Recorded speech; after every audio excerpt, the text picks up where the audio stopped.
can you have sexts with crazy people? I think it depends on the type of crazy they are. Like No, if somebody has let's say off the fucking walls schizophrenic crazy. Off Or the are we fucking saying walls. that are schizophrenic people just not allowed to sext? Is that the law? Yeah, so like this is my, and I'm just a crazy person, but like it's just like fucking, it's just messages. Like it's Discord messages. Like at the end of the day, like what's the worst thing that's happening? Like, and I'm not trying to downplay people that are abused online or whatever, because I know that people talk about that. But anytime I read like rape stories where people are like, oh, like I was sexually like assaulted by this guy for a long time, and it's like, oh God, like what happened? And it's like, well, you know, he said all these things to me on Discord, and then, you know, it was, and I'm like, okay, but like when did he like assault you? Or like what did he sexually abuse you? Well, like he told me that he wanted to do these things on Discord, and I was talking back, and I'm like, well, let me take this to another level. They're text messages. Okay, I'm not gonna even talk about that, because like there can still be abuse over that. But let's go even a step further, just so it's more clear. Can you have sex with schizophrenic people? It's possible.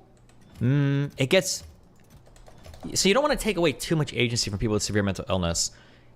This is okay, here, let me talk backwards from it, okay? This is the reason why sexual activity with very mentally compromised people might not be good, and it's because they might not have the faculty to appropriately consent, and they might be taken advantage of. That's like the issue, right? So like, for instance, if I found a truly schizophrenic off their medications person, and I'm like, listen, the government sent me and I have to like come inside of you, otherwise, like, you know, the bad guys are gonna get you, like some shit like that might theoretically be something you could do to like a person who's schizophrenic with paranoia. That might be something that's fucked up. That's not good, right?